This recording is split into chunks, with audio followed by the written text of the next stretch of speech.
Bienvenue dans cette vidéo pour apprendre à créer notre premier projet Web API en utilisant Visual Studio 2019. Donc, on va venir se créer un projet. Ce qu'il faut savoir dans le fond, c'est que Web API, en fait, c'est à la base aussi un projet MVC. Donc, si on vient regarder ici, on peut venir rechercher pour Web API, on peut voir, bon, ASP.NET Core, c'est directement inclus dans le même projet. ASP.NET Framework, donc, on peut voir aussi, c'est encore une fois le même projet. Donc, on va venir faire comme un projet .NET habituel, comme on fait pour un projet MVC. Bon, ça, démo Web API. Puis ensuite, on va pouvoir voir ici, on a nos options. Donc, on a l'habitude de faire les projets MVC. Parfait, avec une authentification. Génial, on a maintenant des utilisateurs qui vont être créés. Si on veut faire maintenant Web API, on peut voir, on a directement ici Web API. On peut même voir ici que les références de base, ça nous ajoute aussi MVC, parce que dans le fond, le fonctionnement d'un et l'autre, c'est vraiment très similaire, très proche. Donc, voilà, on peut aussi faire un projet MVC en ajoutant les références pour pouvoir faire du Web API à l'intérieur, mais là, on veut vraiment spécifiquement un Web API. Donc, on va créer ça, puis on va pouvoir remarquer là, que c'est très proche, un projet et l'autre.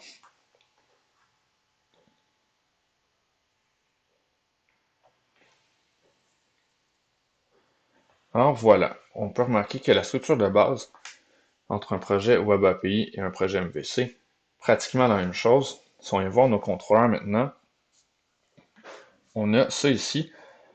Ce qu'il faut savoir, c'est qu'on a toujours un Home Controller qui principalement est un contrôleur standard, un contrôleur MVC. Maintenant, si on vient voir le contrôleur par défaut qui nous est créé, le Values Controller, ici, qui est l'équivalent du Home Controller dans un projet MVC de base. Donc, c'est juste un contrôleur pour nous montrer un peu qu'est-ce qui se passe, comment ça fonctionne. Donc, voilà, c'est un API Controller au lieu d'être un controller tout court. Dans un controller, on retourne des vues et où on peut ajouter ici un modèle. Bien, dans un API Controller, on retourne plutôt donc des données directement. Donc, on tourne un string, une liste de strings, et directement, ça va être sérialisé en JSON. Euh, donc, par défaut, ça utilise REST. Donc, REST dit principalement qu'on a toutes les actions nécessaires dans le protocole HTTP pour faire nos requêtes. Donc, c'est pour ça qu'on voit qu'ici, on a GET. Donc, GET, c'est principalement pour aller chercher des données. Donc, en fait, on a ici get pour retrouver une liste au complet. Donc, on appelle le contrôleur avec /values en get et ça va nous retourner la liste de toutes les valeurs. Si on veut un ID en particulier, on fait slash avec le ID, encore une fois en get, et ça va nous retourner la valeur en particulier de cet ID-là.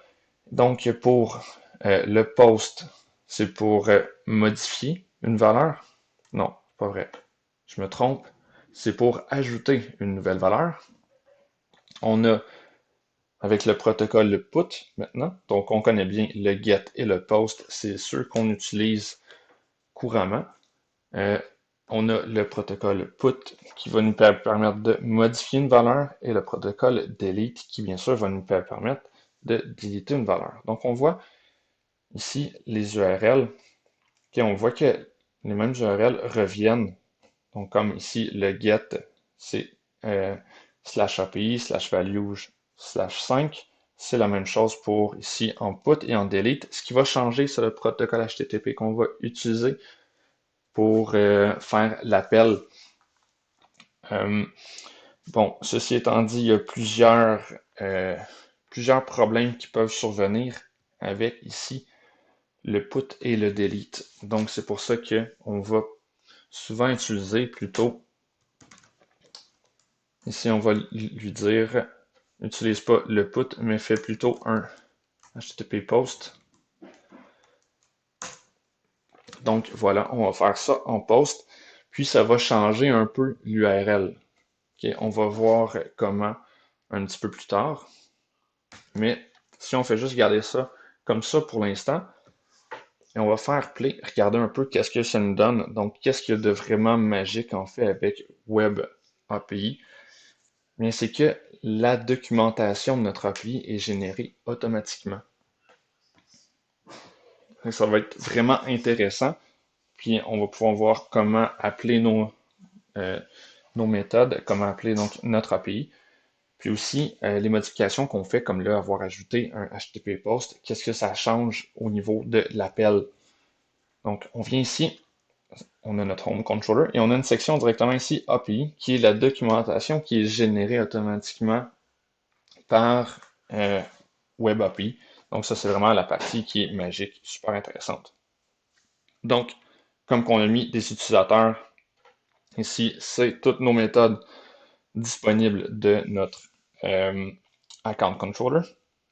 Mais si on vient voir maintenant Values, okay, on peut voir, on a donc nos appels, on dit, bon, en get, okay, voilà, si on fait un get sur slash values, ben, API slash values, ça va nous redonner quelque chose comme ça si on est en JSON, comme ça si on est en XML, bon, on sera sûrement jamais en XML, mais donc nous, on va avoir plutôt du JSON qui vont nous redonner quelque chose comme ça. Et maintenant, si on peut voir ici, un post, donc ça c'est pour le put qu'on a modifié en fait.